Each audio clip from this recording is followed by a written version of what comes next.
Suzuki की body इतनी improve कर दी है, मैं आप मानोगे नहीं, मेरी गाड़ी का 2 बार एक्सीडेंट हो चुका है। लेकिन वॉक्सवैगन की आप सर्विस देख लो कितनी हाई है। ये तो है। होंडा की सर्विस बहुत कंपेयर, सर्विस की बात करी जाए तो मतलब अफोर्डेबल है। वॉक्सवैगन की सर्विस बहुत हाई है, स्कोडा की सर्विस बहुत हाई, लेने को तो बंदा वो भी ले ले। सबसे बड़ा होंडा का कुछ एक चीज में फॉल्ट पहले आता था जो कि अब इस वेरिएंट पे नहीं है। इससे पहले वाले वेरिएंट में ये फॉल्ट था कि आपकी जब गाड़ी पिकअप उठाओ आप गियर पे तो 1.5 एम्पियर से इसका वो नहीं होता था, आरपीएम ऊपर नहीं जाता था। अच्छा। हाँ। Hi guys, welcome back to the channel. I hope you are doing well. आज हम लोग के पास आ गई है Honda City IV tech V variant जो कि पेट्रोल है। तो भाई होंडा सिटी की भी काफ़ी ज़्यादा डिमांड रहती है, मतलब मार्केट में भी ये भी अपना जलवा बनाए रखती है। मतलब अगर सेडान के सेगमेंट में कोई जाएगा और 10 से 15 लाख में जाए और होंडा सिटी की तरफ ना जाए, ऐसा हो ही नहीं सकता है। तो भाई आज हम लोग के पास भी होंडा सिटी आ गई, तो मैंने सोचा क्यों ना इस पर एक डिटेल वीडियो बनाई जाए। कितनी चल गई, अपने भाई की है ये गाड़ी और उसको कैसा लग रहा है, मतलब ये गाड़ी चला के, क्यों उसने वर्टस नहीं ली, स्कोडा स्लाविया नहीं देखी, ये सब गाड़ियाँ चलो उससे डिस्कस करते हैं। सबसे पहले आप गाड़ी का एक बार सिनेमैटिक एंजॉय कर लो।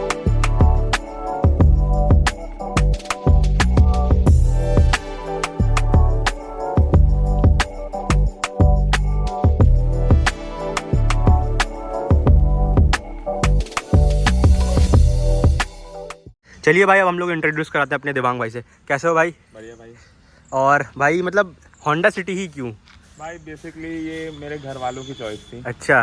दूसरा पसंद तो सभी को आती है भाई। हाँ। आजकल नए वेरिएंट की गाड़ी है। हाँ। दूसरा सेगमेंट चेंज कर रखा है गाड़ी का। हाँ। पिकअप अच्छा है। पिकअप अच्छा है। पिकअप अच्छा है, पेट्रोल वेरिएंट है। हाँ। पिकअप अच्छा है, 1.5 सीसी का इंजन है इसका। हाँ। तो एक तरीके से हाँ मैं मानता हूँ पेट्रोल में टॉर्क कम होती है थोड़ी, बिल्कुल यार। डीजल के कंपेयर करो, क्योंकि बिल्कुल। मेरे यहाँ बाकी गाड़ियाँ डीजल हैं। हाँ। तो उसके कंपेयर इसमें थोड़ा सा फील कम आता है चलाने में। हाँ। लेकिन अगर आप लंबा टूर करो इससे हाँ। तो आपको कंफर्ट लेवल में, ड्राइविंग स्पेस में और बाकी स्टीयरिंग हैंडलिंग में इजीली हैंडल टू।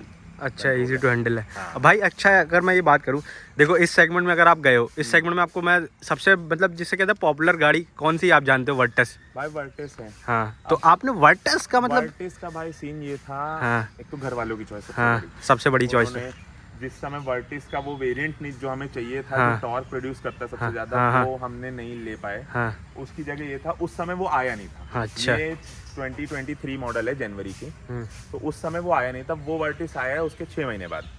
सबसे बड़ा फर्क तो ये है। हाँ। दूसरा फर्क ये है भाई, थोड़ा सा हमें इंजन बड़ा चाहिए होता है, थोड़ा सा लॉन्ग रन ड्राइव रहता है तो इजी टू हैंडल रहता है। छोटे इंजन में हमें वर्टिस का उस समय नॉलेज नहीं थी कि वो टॉर्क प्रोड्यूस कर रही है वो।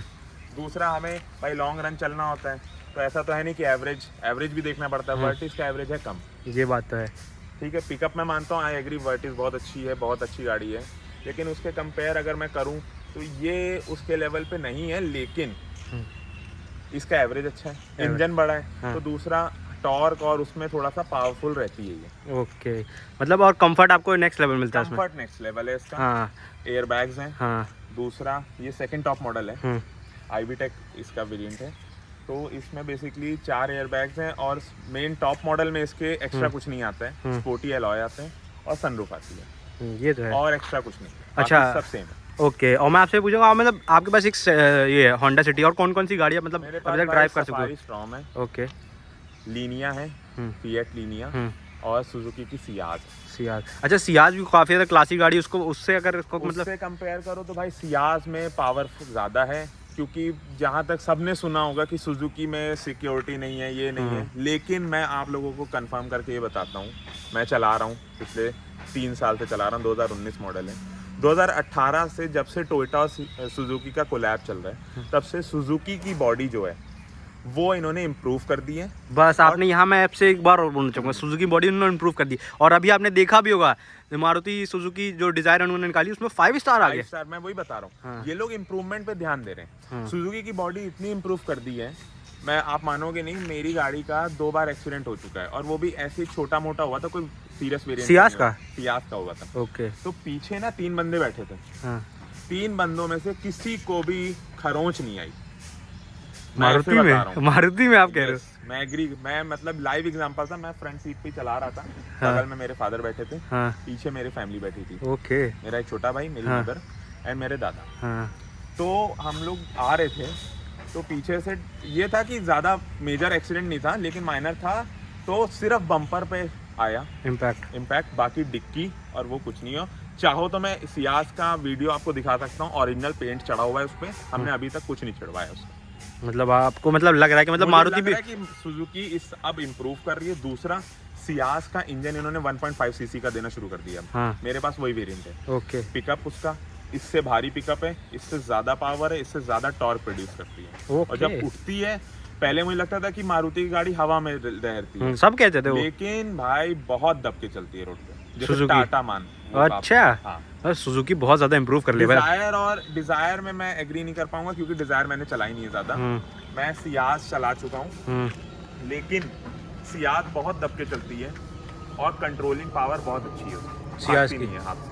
अच्छा, मतलब आप मैं लॉन्ग रन पे चला चुका हूँ। मैं यहाँ से लखनऊ से ड्राइव करके चंडीगढ़ ले चुका हूँ। Okay, Ciaz 757 kilometre. ओके भाई, आप मतलब तो आप बहुत एक्सपीरियंस है, मतलब फिर आप तो मारुति के साथ खूब अच्छा टाइम स्पेंड कर चुके हो। साथ भी अच्छा, मैंने लीनिया चलाई है फिएट की। हाँ। वो भी डीजल है। हाँ। उसको भी मेरा असल में मेरा जो बैकग्राउंड है वो चंडीगढ़ पंजाब साइड से। ओके। तो वहाँ मेरा आना जाना है, तो लीनिया भी मैंने चलाई है लॉन्ग रूट पे। वो भी मेरा 800 किलोमीटर तक मैं ड्राइव कर चुका हूँ, और जिसमें से मैं ये तो नहीं कहूंगा कि अकेले ड्राइव की थी। 400 मैंने ड्राइव की, 400 मेरे ब्रदर ने ड्राइव की, तो हम लोगों ने मिलकर ड्राइव की। तो एक्सपीरियंस अच्छा था। कंफर्ट लेवल भी। इसको नहीं ले गए आप लॉन्ग ड्राइव पे? इसको अभी तक मैं अयोध्या ले जा चुका हूँ। हाँ।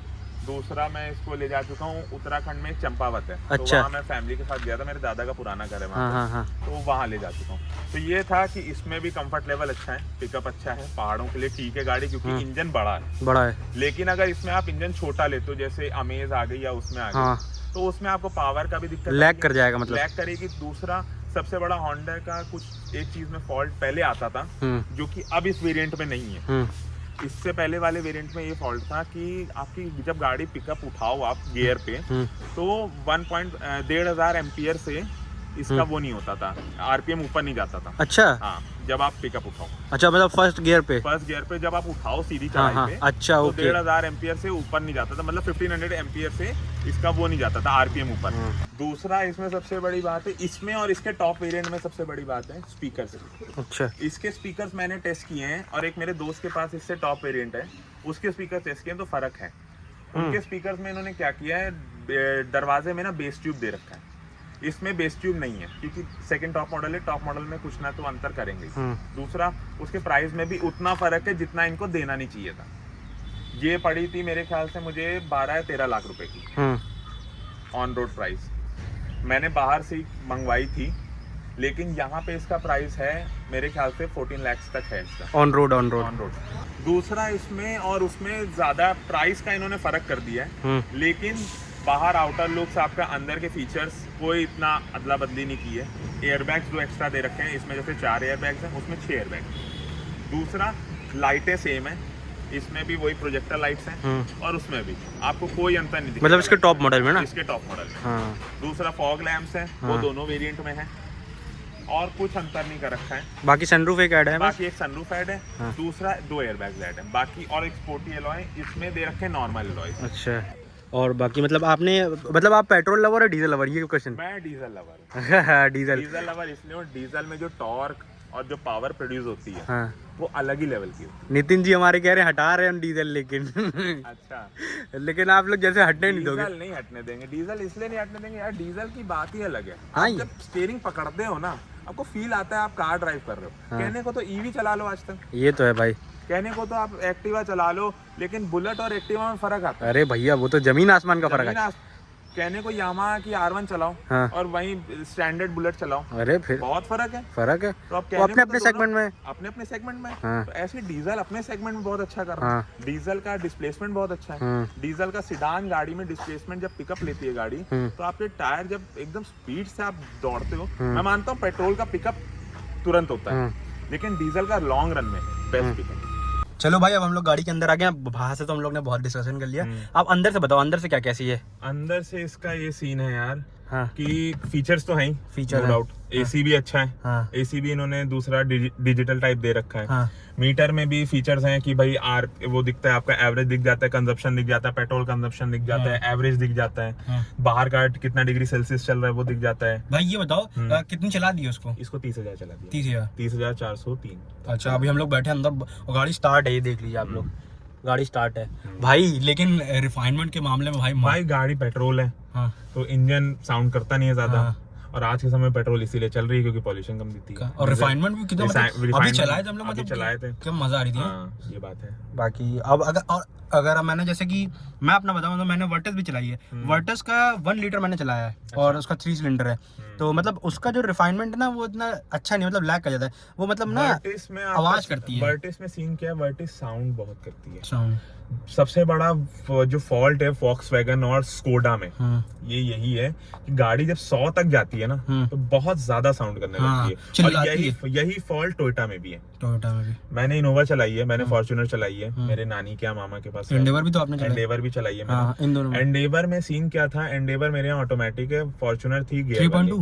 हाँ नहीं 3.2 नहीं 2.2 स्पोर्ट्स इंजन 2.2। ओके, वो था 21, मेरे पास है 21 मॉडल, तो वो भी मैंने चलाई है। एंडेवर में मैं बोलूंगा आगे की 2 सीट तो माशाल्लाह है, बहुत अच्छी हैं, लेकिन पीछे कंफर्ट के लेवल में अगर आप इनोवा से कंपेयर करो तो बिल्कुल कोई लेवल नहीं है। इनोवा का कंफर्ट लेवल अलग ही है, इसीलिए इनोवा आजकल ऑफिसर क्लास और टैक्सी सब क्लास में चल रही है इसी में। दूसरा फॉर्च्यूनर का भी सीन क्या है, मैं देखो किसी गाड़ी को गलत नहीं बोलूंगा, गलत तो नहीं बोलना, लेकिन फॉर्च्यूनर की वैसे ही इतनी टोयोटा इसलिए चल रही है सबसे बड़ी बात क्योंकि टोयोटा की सर्विस मेंटेनेंस जो है वो सबसे सस्ती है। गाड़ी 1 टाइम इन्वेस्टमेंट है, रिलायबल इंजन है, कंफर्ट स्पेस में आगे की 2 सीट कंफर्ट है, पीछे भी बैठने लायक है, कंफर्ट नहीं है लेकिन बैठने लायक है। मैंने खुद पर्सनली ड्राइव की है, मेरे पास 4 साल थी और हमने 2.25 लाख चला के बेच दी थी। टोयोटा फॉर्च्यूनर रिलायबल इंजन था, कोई दिक्कत नहीं है इंजन में। आपने 2.25 लाख जैसे चलाया, कितने की बेची आपने? उसकी रीसेल वैल्यू तो अच्छी खासी मिली। रीसेल वैल्यू यार एक्चुअली उस समय मैं इतना नॉलेज रखता नहीं था क्योंकि 2000 हमने 19 के समय या 20 के समय। लेकिन अच्छा मैं आपसे एक क्वेश्चन पूछूंगा, एक्सपेक्टेड जो आपकी थी उतनी ही गई थी या उससे फिर डिग्रेड गई थी? यार एक्चुअली मेरे ख्याल से क्योंकि वो था 15 मॉडल, तो हमने 2013 कह रहा हूँ, 15 मॉडल था, हमने 14 लाख में निकल गई थी। तो भाई अब उससे ज्यादा हमें एक्सपेक्ट भी नहीं था क्योंकि यार गाड़ी चल गई थी लाख के ऊपर। दूसरा टायर वायर चेंज करा के हमने मेंटेन करवा के उन्हें बेची थी। हमने ये नहीं किया था कि ठोकी गाड़ी बेच दी या वो। सही बात है। तो इसलिए रिलायबल इंजन था, इंजन नहीं खुलवाया अभी तक हमने, तो ये बात है। एंडेवर का सीन क्या है, एंडेवर में भी गाड़ी बहुत अच्छी है, ऑटोमेटिक है मेरे पास, स्पोर्ट्स इंजन है, ब्लैक कलर की है, उसमें भी हमने टायर चौड़े डलवा रखे हैं, वहाँ का सीन चलता है ऐसे ही है, चंडीगढ़ है। तो दूसरा ये है एक्सेल अच्छा है उसका, 4x4 वेरिएंट है, फीचर्स है उसमें, पैरेलल ड्राइविंग है, ऑटोमेटिक पार्किंग सिस्टम है, अच्छा है। लेकिन ये है कि हाँ महंगी है, उस सेगमेंट में बंदा जाने से पहले सोचता है। दूसरा एंडेवर और फॉर्च्यूनर में सबसे बड़ा डिफरेंस है, फॉर्च्यूनर आप 50 लाख इन्वेस्ट करके आप ले लो, लेकिन आपको उसके बाद खर्चा करने की जरूरत नहीं है। अच्छा 50 लाख के जो सर्विस है वो गाड़ी के प्राइस के हिसाब से अफोर्डेबल है। दूसरा एंडेवर के क्या सीन है, एंडेवर की सर्विस बहुत महंगी है। एंडेवर में हमारे लग जाते हैं मतलब महीने में हर 10,000 किलोमीटर चलाने में अगर तो लग जाते हैं 20-25,000 30,000 रुपए। वहीं फॉर्च्यूनर या इनोवा ले लो 10,000 के ऊपर होती नहीं है। यही सब है। ऐसे ही आप बताएं, ऐसे अगर हम लोग बात करें महिंद्रा स्कॉर्पियो की, तो उसमें भी महिंद्रा स्कॉर्पियो में भी यही, महिंद्रा स्कॉर्पियो बस इसलिए चलती है क्योंकि उसके टॉर्क ज्यादा प्रोड्यूस है। भाई जो ट्रैक्टरों में इंजन आता है, ट्रैक्टर क्यों चलते हैं महिंद्रा के, क्योंकि सबसे ज्यादा टॉर्क प्रोड्यूस करते हैं, इंजन रिलायबल होता है। महिंद्रा का भी यही है, सबसे ज्यादा टॉर्क प्रोड्यूस करती है, वरना महिंद्रा की सिर्फ आगे की 2 सीट कंफर्टेबल है, बाकी पीछे तो साला सीधा बंदा खड़ा होकर बैठा रहेगा। महिंद्रा हो गई, बुलेरो हो गई, ये सब गाड़ियां। अब इन्होंने जो स्कॉर्पियो एन वेरिएंट निकाला है उसमें फीचर्स हैं, उसमें अच्छा है, कंफर्टेबल है, मैंने ड्राइव की है, वो भी अच्छी है। हाँ मैं पर्सनली तो नहीं मैं इतना देखा मैंने, लेकिन हाँ एक बार ली थी। चलिए मतलब बढ़िया। और बाकी इसका इंफोटेनमेंट है, इसमें फीचर्स हैं, बाकी लैग तो नहीं करता जैसे? लैग वैग नहीं करता अभी तक। अरे यार सही कह रहे हो भाई, क्विक रिस्पांस है। करण औजला नहीं, हम तो पसंद दूसरे कोई करते हैं। ओके बताएंगे नहीं है ताकि बढ़िया स्पेस भी गाड़ी में अच्छा है। गाड़ी का लेग स्पेस बहुत अच्छा है। और ये मैं एग्री करूंगा कि हाँ गाड़ी में जैसे मेरे जैसा 6.25 फुट का आदमी बहुत इजीली पीछे सीट पे भी और आगे सीट पे भी कंफर्टेबली बैठ सकता है। ओके अब मैं भाई ज़्यादा वीडियो बन गई, हमारे व्यूअर्स को भी अच्छा लगा आपसे काफ़ी ज़्यादा इंटरेक्ट करके, मतलब ऐसे लोग मिलते रहे, इंटरेक्शन होता रहे ना आपका और पब्लिक का, तो काफ़ी ज़्यादा अच्छा लगता है। बाकी भाई हम लोग अब वीडियो तो एंड करते हैं। एक इसमें एक चीज़ बता दो, आपको क्या चीज़ इसमें पसंद आई और क्या चीज़ आपको इसमें नहीं पसंद आई? पसंद मेरे को अभी तक तो यार देखो, मैंने गाड़ी ले ली अब मेरे फादर ने, तो वो पसंद तो मुझे सभी आएगा, ऑब्वियस सी बात है, क्योंकि गाड़ी हमारे पास है, बुराई तो मैं कर नहीं सकता। लेकिन हाँ, पेट्रोल वेरिएंट है, तो जो मुझे पिकअप का फील दूसरी गाड़ियों में, अपनी डीजल गाड़ियों में आता है जो मेरे पास है, मेरे पास वो एंडेवर भी डीजल है, सफारी भी डीजल है, लीनिया, ये सब डीजल है, तो जो उसमें फील आता है वो फील नहीं है। सिडान है मेरे पास, ऐसा नहीं है, मैं ये नहीं बोलूंगा कि अलग वेरिएंट की बात कर रहा हूँ मैं, लेकिन सिडान में जो फील आता है वो नहीं है इसमें, सिडान में नहीं है। बाकी कम है फील। बाकी इंजन बड़ा है तो रिलायबल है, लॉन्ग रन के लिए सही है, कोई दिक्कत नहीं है, मतलब बेस्ट ऐप चला उसको, कोई बेस्ट दिक्कत है, चलाने लायक है, गाड़ी वर्थ इट है, लेने लायक भी है, क्योंकि एवरेज फैमिली ड्राइव कार है, फैमिली ड्राइव कार है, न्यूक्लियर फैमिली या जो भी फैमिली आपके पास हो उसके लिए बेस्ट कार है, क्योंकि बूट स्पेस भी अच्छा है इसमें। अच्छा हाँ, बूट स्पेस की बात करें तो बूट स्पेस आपको इसमें भाई 506 लीटर का बूट स्पेस मिल जाता है। मैंने आपको दिखा नहीं पाया क्योंकि उस समय मैं थोड़ा बिजी हो गया था, तो मैं भाई से पूछ रहा हूँ, बूट स्पेस भी काफी अच्छा है, बूट स्पेस भी काफी ज्यादा अच्छा है। दूसरा सिडान है तो सेफ्टी भी अच्छी है, मेरे ख्याल से इसको 4.3 या 4.2 की रेटिंग मिल रखी है, ओके, ग्लोबल एनकैप में होंडा को। हाँ, बाकी आप लोगों और लेकिन वॉक्सवैगन कहता है मुझे 5 स्टार है। वॉक्सवैगन का 5 स्टार है, मैं एग्री करता हूँ, लेकिन वॉक्सवैगन की आप सर्विस देख लो कितनी हाई है, ये तो है। होंडा की सर्विस बहुत कंपेयर, सर्विस की बात करी जाए तो मतलब अफोर्डेबल है। वॉक्सवैगन की सर्विस बहुत हाई है, स्कोडा की सर्विस बहुत हाई, लेने को तो बंदा वो भी ले ले, इसीलिए वो लोग पता है पैकेज दे रहे हैं अपना कि मैं 3 मंथ्स की सर्विस, मतलब 3 इयर्स की फ्री दूंगा। एक बात बताओ, आप 3 इयर्स में, जैसे अब हमारे जैसा बंदा तो गाड़ी हमारे यहाँ रेगुलर चलती है, तो आप 1 महीने में 10,000 नाप दोगे, लेकिन जो बंदा, जैसे अब मेरे कुछ दोस्त हैं, उन्होंने गाड़ियां ली हैं, उनकी यहाँ कम चलती है, जब मैं ही हूँ बेटा, मेरी कम चलती है, तो 3 इयर्स में आप सर्विस लेके करोगे क्या? 3 इयर्स का पैक लेके करोगे जब आपकी गाड़ी साल में 10,000 चल रही है? भाई गाड़ी की सर्विस मैक्सिमम यही होती है ना, 10,000 15,000 किलोमीटर पे चलने के बाद होती है, तो वो 3 इयर्स का क्या है भाई, या तो 3 सर्विस फ्री दो आप किलोमीटर्स के हिसाब से, तब फायदा भी है। दूसरा स्कोडा की सर्विस और वॉक्सवैगन की सर्विस बहुत महंगी है, अफोर्डेबल ये है कि 1 टाइम कर लो, लेकिन फिर ये आप तंग हो जाओगे, क्योंकि गाड़ी वो फिर सेंस नहीं देती। अच्छा, फीचर्स ऐसे उन गाड़ियों में कि आप बाहर छिड़वा नहीं सकते। सुजुकी की सबसे बड़ी बात है, सुजुकी हो गई, होंडा हो गई, टाटा हो गई, ये रिलायबल है, टोयोटा भी रिलायबल है, फीचर्स क्योंकि सबसे ज्यादा टोयोटा प्रोवाइड करता है अपनी गाड़ियों में, तो इंजन रिलायबल है, दूसरा फीचर्स भी रिलायबल है, आप बाहर भी छिड़वा सकते हो अगर आउटर आपको बजट मिल रहा है। ओके, बहुत शुक्रिया भाई आने के लिए, ऐसे ही आपके लिए और कंटेंट लाएंगे हम लोग, और भी गाड़ी अपने भाई के पास वो भी बिल्कुल लाएंगे। तो थैंक्स फॉर वॉचिंग, मिलते हैं एक और नई वीडियो में।